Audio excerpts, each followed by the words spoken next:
Კონკრეტულად კურიერს 9 საათზე 1 წლის განმავლობაში განხორციელებული 62 წარმატებული პროექტი წყალმომარაგებისა და კანალიზაციის სისტემების რეაბილიტაცია, საგზაო ინფრასტრუქტურა და ახალი გვირაბებია მხოლოდ ნაწილია იმ ძვირადღირებული პროექტებისა, რომლებიც 2011 წელს დასრულდა.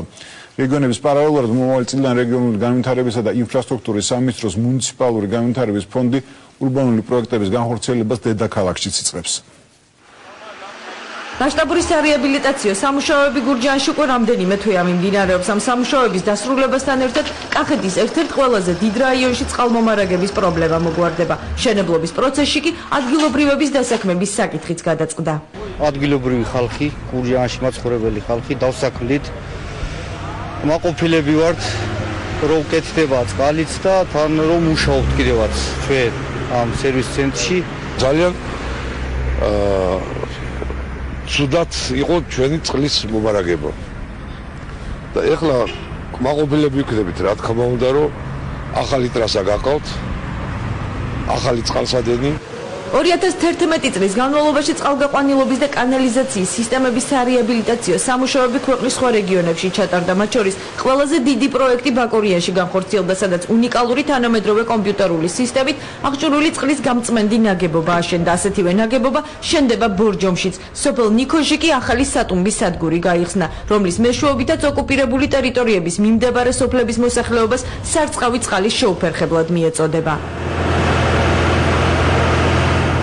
სულ საქართველოს მასშტაბით 62 პროექტი განხორციელდა რეგიონული განვითარებისა და ინფრასტრუქტურის სამინისტროს საქართველოს მუნიციპალური განვითარების ფონდის მეშვეობით მიმდინარე წლის განმავლობაში დაიგო ახალი გზები სულ ქვეყნის მასშტაბით 82 კილომეტრი, მოეწყო ტროტუარების შეკეთდა სანიაღვრე არხები, ზუგდიდი მესტიის გზის 44 კილომეტრიანი მონაკვეთი მთლიანად განახლდა და მასზე 160 და 260 მეტრიანი გვირაბები აშენდა.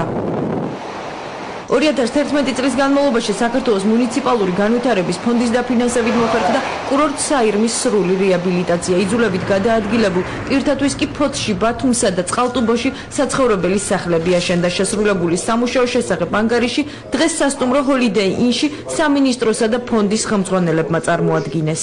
მუნიციპალური განვითარების ფონდის საქმიანობის შედეგი ათეულობით ჩვენს ქალაქსა მუნიციპალიტეტში არის უკეთესი გზები, უკეთესი წყალმომარაგება, ახალი ხიდები, ახალი გვირაბები, ახალი სკოლები, რეაბილიტირებული და სრულად ახალდაშენებული კორპუსები ჩვენი დევნილებისათვის. მუნიციპალური განვითარების ფონდის საქმიანობის შედეგი არის გაუმჯობესებული პირობები ჩვენი ხალხისთვის და რაც კიდევ უფრო მნიშვნელოვანია, თითოეული ამ პროექტის მიღმა დგას ათასობით დასაქმებული ჩვენი თანამოქალაქე. ძალიან ბევრი ტენდერი ჩავატარა, ძალიან ბევრი პროექტი განხორციელდა. ეს პროექტი არ იყო ერთი მიმართულებით, თქვა ძალიან წყალი, ან გზა. ეს იყო პროექტები, რომელიც მოედო მთელ საქართველოს და პრინციპში შეიძლება ითქვას, რომ მუნიციპალური განვითარების ფონდმა ერთ დიდ სამშენებლო მოედანად გადააქცია საქართველოს და ვაპირებთ, რომ მომდევნო წელს უფრო მეტი პროექტი განახორციელოთ.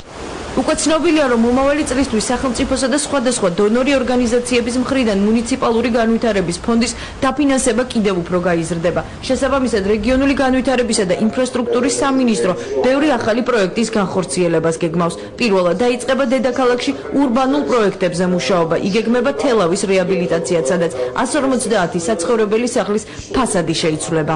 არის პროექტები, რომელიც არის დაკავშირებული დედაქალაქთან, თბილისი რუსთავის შემაერთებელი გზა კეცილი, არის გეგმილი დიდუბის ხიდის მშენებლობა, მეტროსადგურის მშენებლობა და გორგასლის ქუჩაზე სარეკრეაციო ზონის მოწყობა. თელავში 150 სახლს გაუკეთება რეკონსტრუქცია და ეს არის ისტორიული თელავის ნაწილი.